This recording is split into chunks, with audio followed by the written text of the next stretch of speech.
இந்த போதைப் பொருளை வெளிநாட்டுகளுக்கு விற்பனை செய்திருக்கின்றார். இதனால் பல்லாயிரக்கணக்கான கோடியை இவர் சம்பாதித்திருக்கிறார்.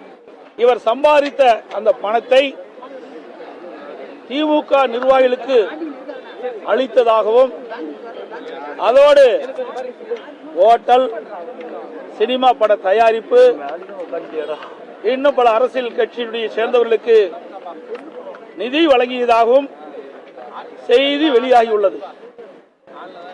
இதையெல்லாம் முறையாக விசாரித்து நடவடிக்கை எடுக்க வேண்டும் மத்திய அரசாங்கம் என்று வலியுறுத்தி இன்றைக்கு மனித சங்கிலி போராட்டம் அனைத்து இந்திய அண்ணா திராவிட முன்னேற்ற கழகத்தின் சார்பாக இன்றைக்கு தமிழகம் முழுவதும் நடைபெற்றுக் கொண்டிருக்கின்றது. இன்றைக்கு மாநகராட்சி, நகராட்சி, பேரூராட்சி என்ற எல்லா பகுதியிலும் இந்த விடியா திமுக அரசு போதைப் பொருள் தடுக்காத காரணத்தினால் இன்றைக்கு தமிழகம் ஒரு போதைப் பொருள் மாநிலமாக உருவாகியிருக்கின்றது. இதை தடுத்து நிறுத்தி இந்த போதைப் பொருள் ஈடுபட்டவர்களை உரிய சட்ட நீதியாக நடவடிக்கை எடுக்க வேண்டும் என்று நான் வலியுறுத்தியிருக்கின்றேன். இன்றைய தினம் இந்த போதைப் பொருள் மாபியா சாபர் சாதிக் அவர்கள் பல்வேறு அரசியல் கட்சி தலைவரோடு தொடர்பு இருப்பதாக செய்தி வந்துள்ளன. போதைப் பொருள் மாபியா சாபர் சாதிக் அவர்கள் பல்வேறு அரசியல் கட்சி தலைவரோடு தொடர்பு இருப்பதாக செய்தி வந்துள்ளன. குறிப்பா உயர் போலீஸ் அதிகாரியிடத்திலும் ஒரு சான்றிதழை பெறுகிறார். அந்த புகைப்படம் வெளியாகியிருக்கிறது. அதோடு முதலமைச்சரிடத்தில் ஏதோ நிதி வழங்கப்படுவதாக புகைப்படம் வெளியாகியிருக்கிறது. அது மட்டுமல்லாமல் விளையாட்டுத்துறை அமைச்சர் அவரிடத்திலே சந்தித்து ஏதோ நிதி வழங்கப்பட்டதாக புகைப்படம் வெளியாகியிருக்கிறது. முதலமைச்சர் குடும்ப உறுப்பினர் ஒருவர் ஒரு பட தயாரிப்பிலே இயக்குநராக இருப்பதாகவும் செய்தி வெளியாகியுள்ளது. ஆகவே இன்றைக்கு காவல்துறை இடத்திலும் நட்பாக பழகியிருக்கிறார்.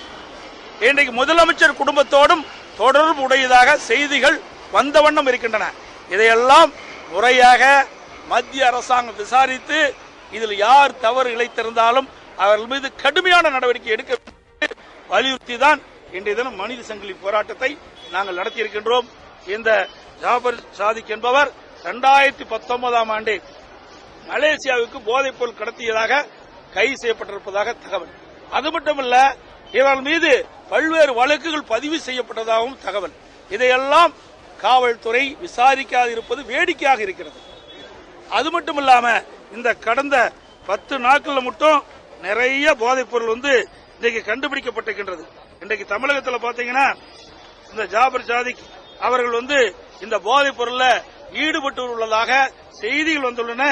இந்த 10 நாட்கள் மட்டும் இன்றைக்கு 150 கோடி ரூபாய் மதிப்புள்ள போதைப் பொருள் விட்டமைன் 36 கிலோ கண்டுபிடிச்சிருக்கிறாங்க. அதே போல கொடுங்கையூர் குப்பை கிடங்குல இன்றைக்கு அந்த போதைப் பொருள் கண்டுபிடிச்சிருக்கிறாங்க. ராமேஸ்வரம் மண்டபம் கடற்கரை அருகே 108 கோடி ரூபாயில 100 கிலோ போதைப் பொருள் கண்டுபிடிக்கப்பட்டது.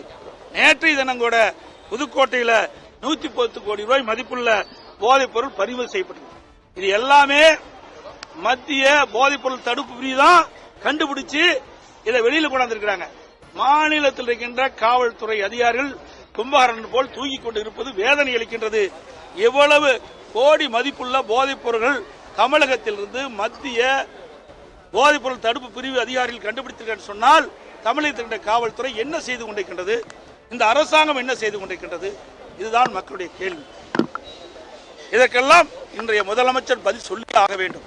அது மட்டுமில்லாம இந்த போதைப் பொருள் தடுக்க தவறிய இந்த விடியா திமுக அரசு இன்றைக்கு காவல்துறை அதிகாரிகள், முதலமைச்சர் மற்றும் விளையாட்டுத்துறை அமைச்சர் குடும்பத்தைச் சேர்ந்தவர்கள் எல்லாம் இதிலே தொடர்பு இருப்பதாக சந்தேகிக்கப்படுகிறார்கள். இதுக்கெல்லாம் இதையெல்லாம் தார்மீக பொறுப்பேற்று திரு முதலமைச்சர் திரு ஸ்டாலின் அவர்களும் அமைச்சர்களும் தங்கள் பதவியை ராஜினாமா செய்ய வேண்டும் என்று மக்கள் எதிர்பார்க்கின்றனர். விளம்பர பதவியில போலீஸே கிழிச்சிருக்கிறதா தகவல் வருது சார், எப்படி பாக்குறீங்க சார்? என்னங்க சார், நோ ட்ரக்ஸ் அப்படின்ற ஒரு விளம்பர போஸ்டரை போலீஸே பல இடங்களில் கிழிச்சிருக்கிறதா ஒரு குற்றச்சாட்டு இருக்கு, எப்படி பாக்குறீங்க சார்? அதாவது வேணுமெனே திட்டமிட்டு இன்றைக்கு இந்த நாட்டு மக்களுக்கு இந்த செய்தி போய் சேர வேண்டும். அதற்காகத்தான் இந்த போஸ்டர் எல்லாம் ஒட்டப்பட்டது. ஏண்டா இன்றைக்கு நாட்டு மக்கள் விழிப்போடு இருக்க வேண்டும். மேலும் மேலும் போதைப் பொருட்கள் தமிழகத்திலே கண்டுபிடிக்கப்படுகின்ற ஒரு சூழ்நிலை ஏற்பட்ட பொழுது மக்கள் அச்சப்படுகிறாங்க. இந்த அச்சத்தை போக்க வேண்டும் என்று சொன்னால் இப்படிப்பட்ட செய்திகள் மக்களிடத்தில் போய் சேர்ந்தால்தான் விழிப்புணர்வு ஏற்பட்டு இந்த போதைப் பொருளை கட்டுப்படுத்த முடியும். அதோட இந்த போதைப் பொருள் பழக்கத்துக்கு அடிமையானவர்கள், இளைஞர்கள், மாணவர்கள், பொதுமக்கள் இதுக்கு அடிமையாகின்ற பொழுதுதான் சட்ட ஒழுங்கு சீர்கெடுது. இந்த போதைப் பொருளுக்கு அடிமையானவர்கள் இதை பயன்படுத்துகின்றவர்கள் தாங்கள் என்ன செய்வது என்றே தெரியாமல் கொலை, கொள்ளை, பாலியல் வன்கொடுமை, திருட்டு போன்ற வழக்கு குற்றச்சம்பவங்களில் ஈடுபட்டு அவர்கள் சீரழியக்கூடிய காட்சி தமிழகத்திலே பார்க்கிறோம். இப்படிப்பட்ட நிலைமை மாற வேண்டும் என்பதுதான் மனித சங்கிலி போராட்டம். இந்த போஸ்டர்லாம் நாங்க ஒட்டியிருக்கிறோம். கவர்னர் கூட பாத்தீங்க, கவர்னர் கூட பார்த்து அவர் கூட ஒரு ஸ்டேட்மெண்ட் கொடுத்திருக்காரு. அதாவது இளைஞர்கள், குழந்தைகள் எல்லாம் பாதிக்கப்படுறாங்க அப்படின்ற. அதாவது நாங்கள் 2.5 ஆண்டு காலமாக 4 முறை மேதக ஆளுநரை சந்தித்து நாங்கள் தமிழகத்தில் நிலவுகின்ற சட்ட ஒழுங்கு சீர்குலை குறித்தும் தமிழகத்தில் போதைப் பொருள் நடமாட்டம் குறித்தும் நாங்கள் பெட்டிஷனா கொடுத்திருக்கிறோம், விண்ணப்பமா கொடுத்திருக்கிறோம்.